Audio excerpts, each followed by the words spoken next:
मसाजोगचे सरपंच स्वर्गीय संतोष देशमुख यांच्या क्रूरपणे झालेल्या हत्येनंतर व्हायरल फोटोतील भयानक दृश्याच्या निषेधार्थ जामखेडमध्ये मोर्चा काढून कडकडीत बंद पाळून शासनाला निवेदन देत निषेध करत आरोपींना फाशी व्हावी अशी मागणी करण्यात आली आहे।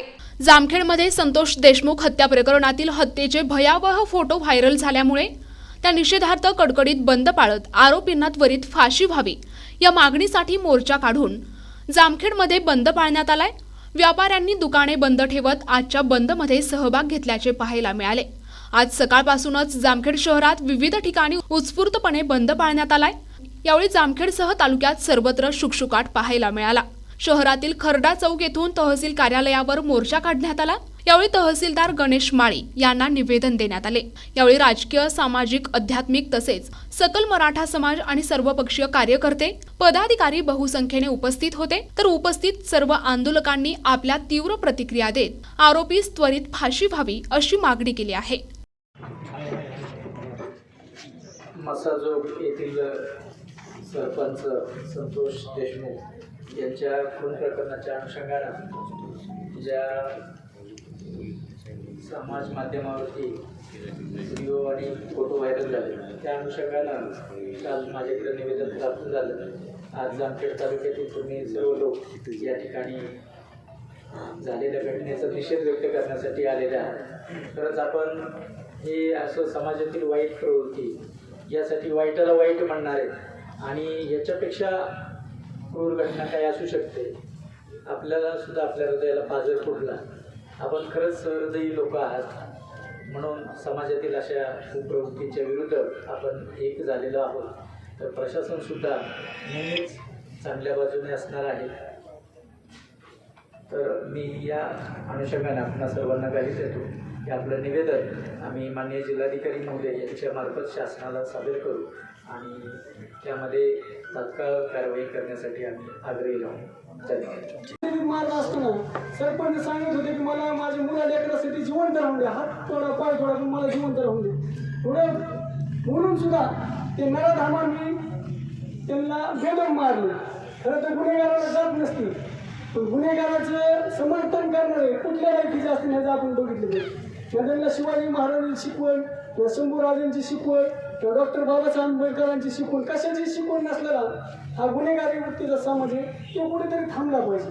आपण जर बघितलं 3 महिन्यापूर्वी आपण इथे निवेदन दिल्यानंतर वाल्मिकारांच्या चौकामध्ये असणारा फ्लेक्स काढा म्हणून आपण बोललो, तो काढायला सुद्धा वेळ लागला का ते दुर्दैव महाराष्ट्रात। मुख्यमंत्री तथा गृहमंत्री देवेंद्र फडणवीस साहेब यांनी CID मार्फत योग्य चौकशी करून त्याचं चार्जशीट परवा फोटो सहित सादर केलं।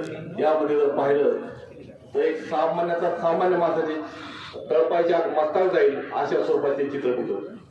त्या चित्रामध्ये त्यांना कशी मारहाण केली आणि मारहाण करून हे नराधम कसे मोठ्याने खिदळत आहेत, हसत आहेत आणि नंतर ज्यावेळेस त्यांना खाली पाडले त्यावेळेस त्यांच्या तोंडावर लघवी करणं इथपर्यंत वाईट कृत्य या लोकांनी केले।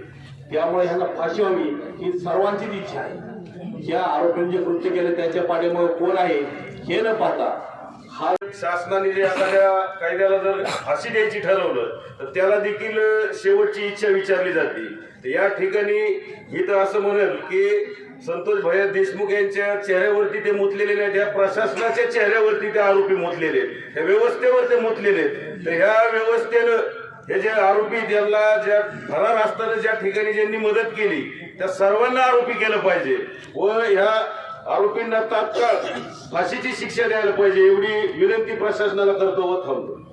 संतोष भैया देशमुख यांची क्रूरपणे हत्या करण्यात आली त्या निषेधार्थ आज जामखेडमध्ये कडेकोटपणे त्या निषेधार्थ बंद केलेला आहे। खरं तर ह्या क्रूरपणे हत्यामागं जी मास्टरमाइंड असतील त्यांना देखील याच्यामध्ये आरोपी म्हणून करावं। तसंच जे बदलापूरची जी घटना झाली त्या आरोपींना जे एन्काउंटर केला त्याच पद्धतीने ह्या आरोपींचा पण एन्काउंटर करण्याची मागणी आम्ही जामखेड ग्रामस्थांच्या वतीने करत आहोत। तसेच या घटनेचा आम्ही निषेध करतो आणि थांबतो।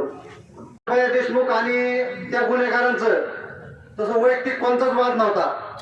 फक्त संतोष भैया देशमुख एक गावचा चांगला सरपंच होता, चांगलं काम करत होता काही गोष्टीला आरोपींना त्यांनी चुकीच्या गोष्टी करण्यापासून थोडा विरोध केला आणि एक क्षुल्लक कारण धरून जर संतोष भैया देशमुख यांची अशी निर्गुण हत्या करत असतील तर त्या आरोपींना निश्चितच फाशी झाली पाहिजे ही सर्व जामखेडकरांची आमची मागणी आहे.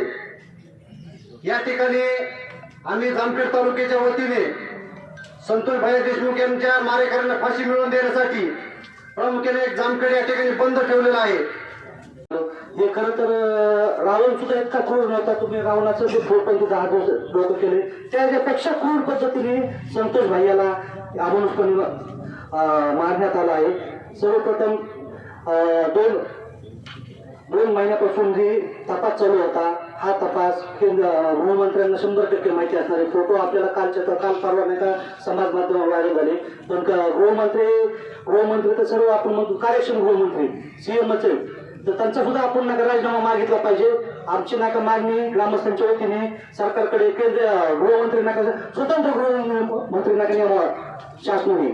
काही त्यांच्याकडून त्यांच्यातून काही होत नाही काही नाही आणि आता तर आतमध्ये गेलाय पण मोठा आता पण नाही कसं आरोपी करून त्यांच्यावर सुद्धा मोका अंतर्गत टोळी अंतर्गत गुन्हा दाखल करून त्यांच्यावर सुद्धा नाही जेलमध्ये घालून अंडर ट्रायल केस करून फास्ट ट्रॅक कोर्टामध्ये ही सुनावणी लावली आणि लवकरात लवकर आणि त्यांना जे कोण त्यांच्या जे संघटित टोळी आणि संघटित टोळीचे मोरकेत आणि त्यांना बळ दिले हे राजकीय पुढारी खऱ्या अर्थाने हा त्यांच्यासाठी हा निषेध मोर्चा आहे. आणि शासनाला एक विनंती की आता तुमच्याकडे सगळं आले ह्याला ज्या दिवस पोषित बसण्यापेक्षा ह्यांच्यावर ज्या दिवस खर्च शासनाचा करण्यापेक्षा शासनाचा खर्च नसतो सगळा आपला सर्वांचा खर्च आहे आणि ह्या आरोपीवर शासनाने खर्च न करता लवकर फाशी शिक्षा दिली. मासागोटचे आदर्श सरपंच माननीय संतोष भाऊ देशमुख यांची जी क्रूरपणे हत्या झाली प्रथमतः मी जामखेड वकील संघटनेच्या वतीने जाहीर निषेध करतो आणि येणाऱ्या काळामध्ये सुद्धा आम्ही जामखेड वकील संघटनेच्या वतीने ठराव घेणार आहोत की सदरचं प्रकरण 6 महिन्यामध्ये वर्षामध्ये लवकर निकाली निघाला पाहिजे आणि त्या आरोपींना फाशीची शिक्षा झाली पाहिजे असं एक आमच्या वकील संघटनेचा ठराव असणार आहे. मी आमच्या वकील संघटनेच्या वतीने जामखेड ग्रामस्थांच्या वतीने संघटनेचा जाहीर निषेध करतो आणि आरोपींना लवकर शिक्षा व्हावी अशी मी प्रशासनाला विनंती करतो. प्रतिनिधी नंदू परदेशी, NTV न्यूज मराठी, जामखेड, अहिल्यानगर.